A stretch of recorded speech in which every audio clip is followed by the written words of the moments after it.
and welcomes you on Infos Study.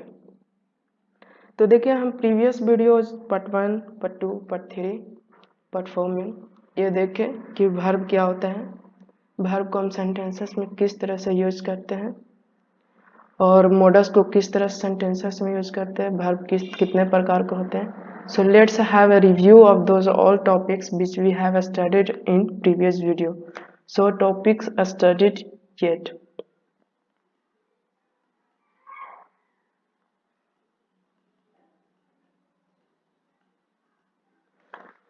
Let's study what we have studied in previous videos. Then what is verb?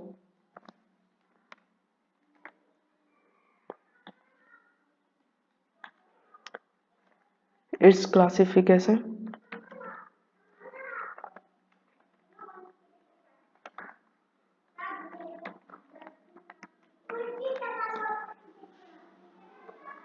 Third, we have studied about auxiliary verbs.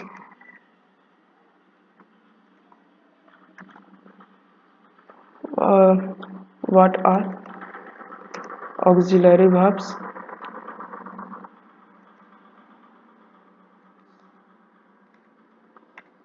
About modus, their usage in sentences.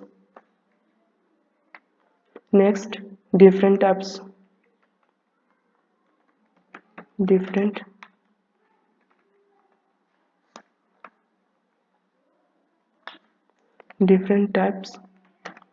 of modals,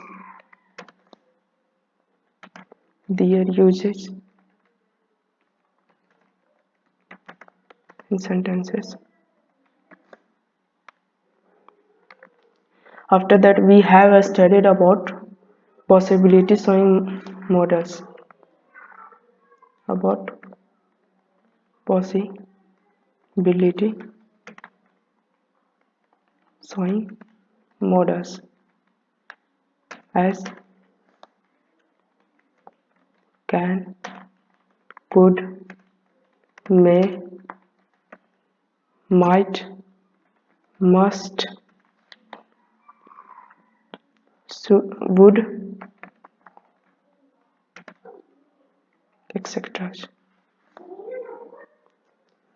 So हम लोग ये देखे थे कि possibility show करने वाले models में can, could, may, might, must और वुड को किस तरह से हम सेंटेंसेस में यूज कर पाते हैं, कहाँ पर कैन के जगह कुड नहीं यूज होता है और कैन किस लिए हम यूज करते हैं, कैन को कहाँ पर यूज करते हैं, मे में क्या अंतर होता है, कैन और मे में क्या अंतर है, मे, माइट, मस्ट में तीनों में क्या अंतर है, कितने पॉसिबिलिटी के लिए किस पॉसिबिलिटी के लिए मे यूज करते हैं, माइट यूज करते हैं, मस्ट यूज करते हैं. Thereafter we had studied about the would, that is another possibility showing models. would को भी past habitual facts के लिए यूज किया जाता है, habits के लिए यूज किया जाता है. So now let's study starts with a new modal verb, that is use of should. should आपका देखिए मॉडल वर्ब है, ये इसका यूज हम किस तरह से करते हैं सेंटेंसेस में. Then how to use should in sentences, this is the first question. So study with the rules, that what the rules suggest about the should, how should be used in sentences.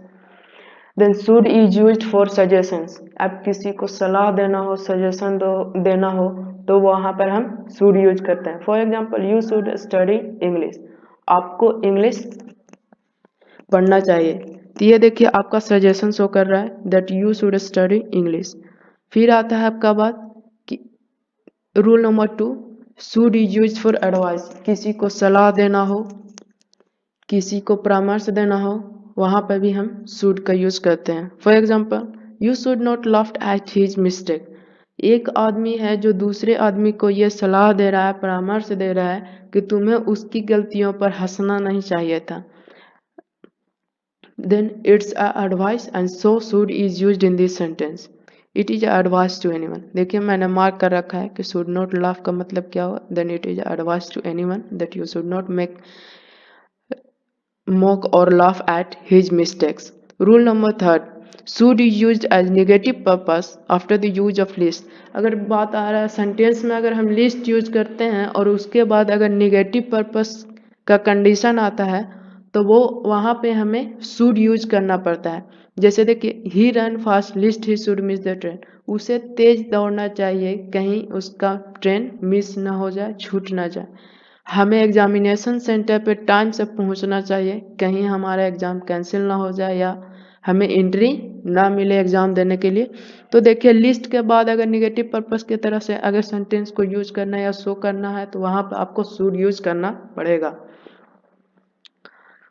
देखिए, जैसे इसको मैंने mark कर रखा, fast lest he should miss, then here it is shown that he must run fast otherwise his train would miss. अब देखिए, note में कुछ पॉइंट है जो कि लिस्ट के साथ हम और किस तरह से वर्ब को यूज कर सकते हैं।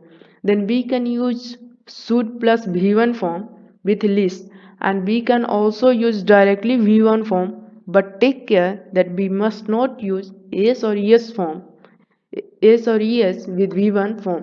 अब देखिए, लिस्ट के साथ हम should plus V1 form negative purpose के लिए तो यूज करते हैं, लेकिन हम डायरेक्टली V1 फॉर्म का भी यूज कर सकते हैं लिस्ट के साथ। लेकिन आपको इस बात का फिर ध्यान देना है कि V1 फॉर्म यूज करते वक्त हम V1 के साथ एस और यस फॉर्म ना लगाएं, वरना आपका सेंटेंस गलत हो सकता है।